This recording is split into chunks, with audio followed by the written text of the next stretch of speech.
This is the Spirit and Wellness Show. News and information from a higher perspective.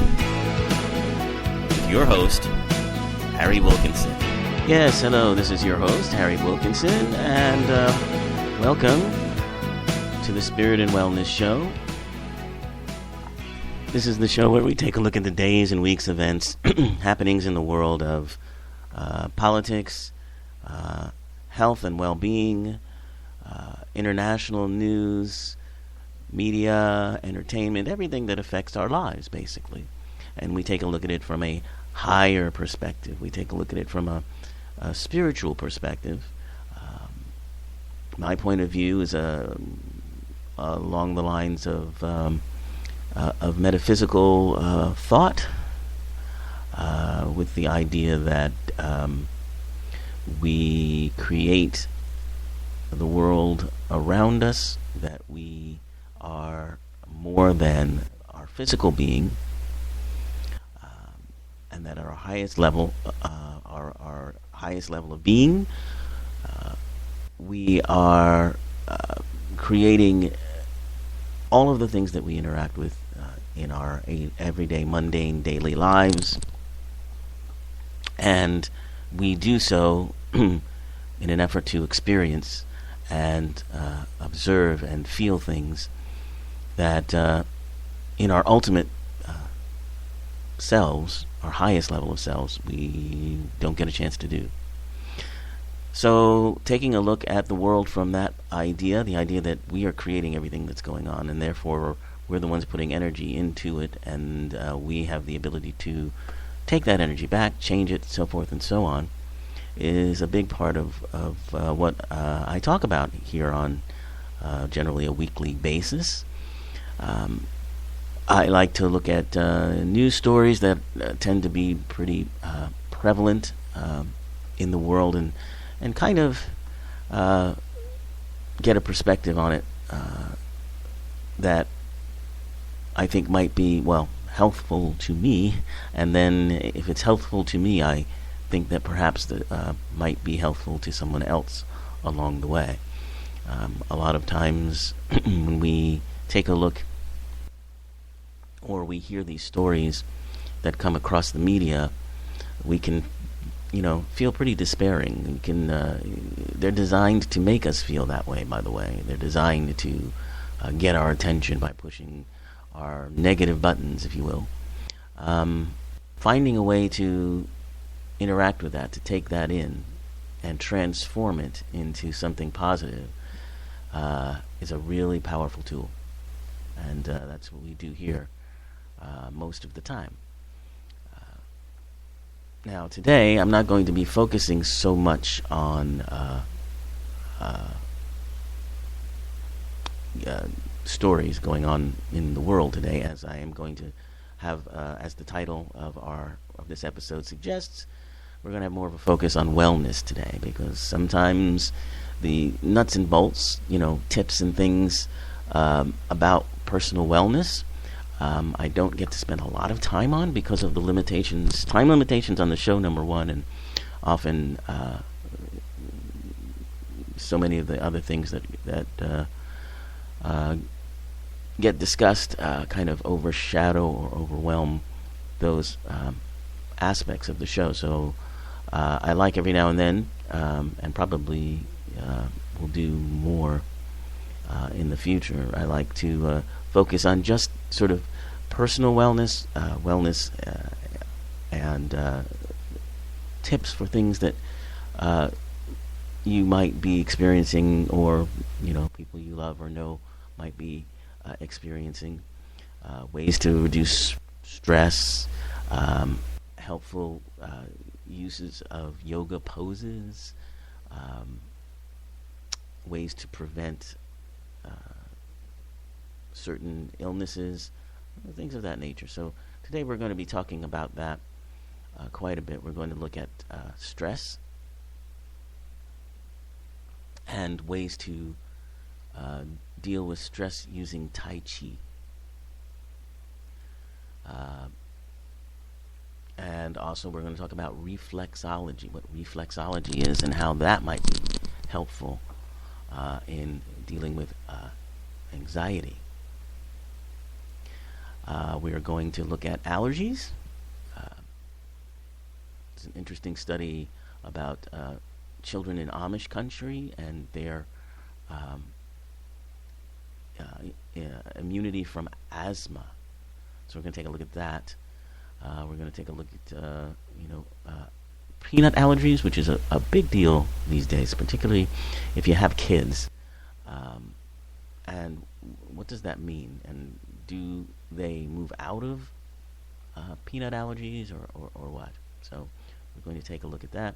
And we're going to take a look at the things that we eat and how they might be able to help us improve our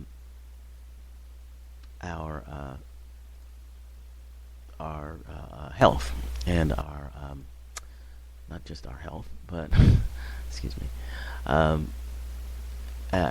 how they may help us to decrease our risk for brain diseases, things like Alzheimer's disease, all of that. So, got a lot to talk about today. But first, let's think about how we can deal with anxiety. Let's talk about the use of reflexology. So what is reflexology? Well, reflexology is a therapy, and the principle of it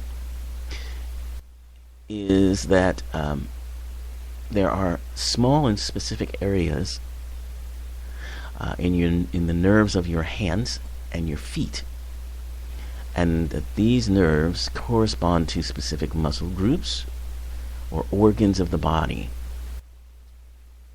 So there's a map or of the nerve endings and extremities, and how they relate to the rest of the body. For instance, the base of the little toe is connected to the ear, and the ball of the foot represents the lungs. And through the application of pressure to these particular areas of the hands or feet, reflexology is thought to promote benefits such as relaxation of tension, improvement of circulation, and support for your body. Now, in broad terms, reflexology is generally designed to reduce stress on the body and stimulate a state of deep relaxation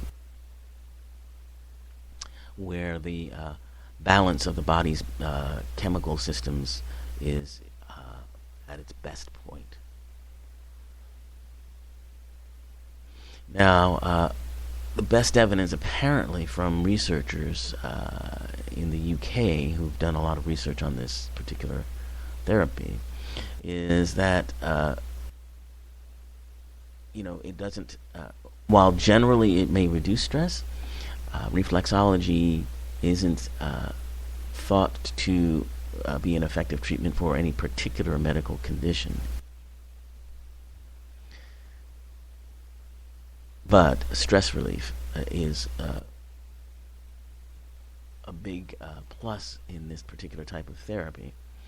And here, in this recent article, there's a tie to it possibly reducing anxiety, because, of course, if you're relieving stress, you're also relieving a certain amount of anxiety.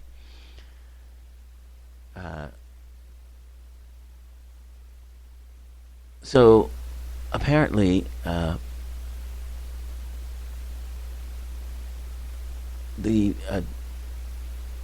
use of reflexology can reduce your stress and your anxiety. And now, you can check in your area, wherever you happen to be. You can run a web search for reflexology and find local practitioners in your area who do this sort of therapy. Apparently, reflexology sessions will run somewhere between 30 to 60 minutes. And after removing socks and shoes, in a reclining position, the reflexologist will apply pressure in the thumb and finger walking patterns, resulting in gentle stretching and massaging of specific zones of the hands and feet that are thought to correspond to bodily organs. And then they may also provide you with some self-care instructions that you can use to follow up on the treatment. So does it work? Well, I mean, I imagine that it would relieve a certain amount of stress, just from hearing how it works. But reducing stress then helps you to deal with maybe other things that are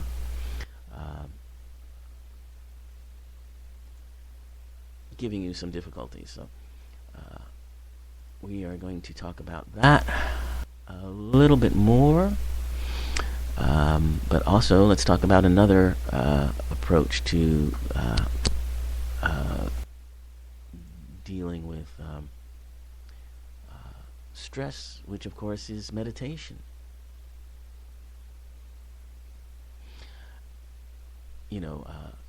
Developing a meditative practice or mindfulness practice is really been shown to have enormous benefits, not just in stress relief, but in energy and pain relief as well.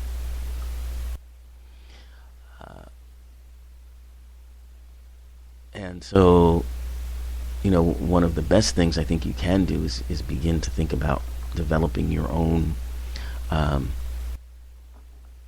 meditation practice.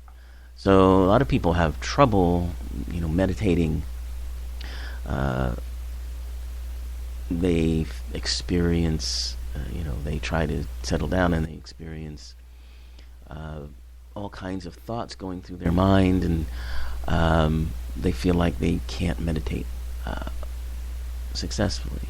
And the best approach that I've heard on dealing with that is first of all, you may not wish, at least if you're just starting out building a meditation practice for yourself, you may not wish to try to do long intervals, 20, 30 minutes of meditation at a time.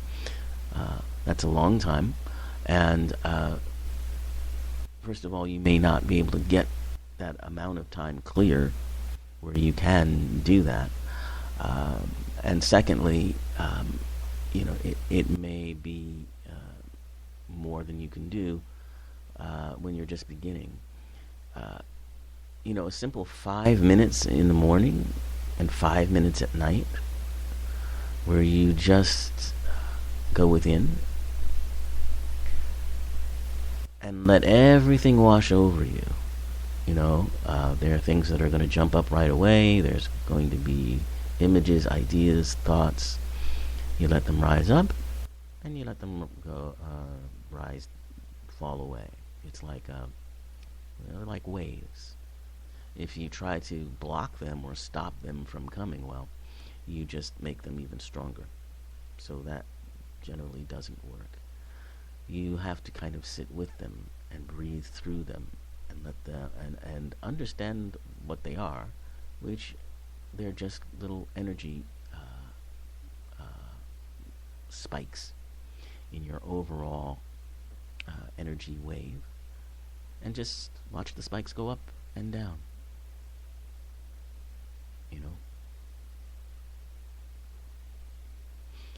If you get messages or instincts or promptings, oh, you better stop this, get up and do this, you can just hear that,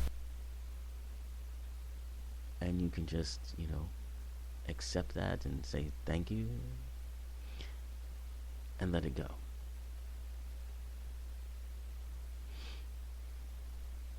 It's all about having your own personal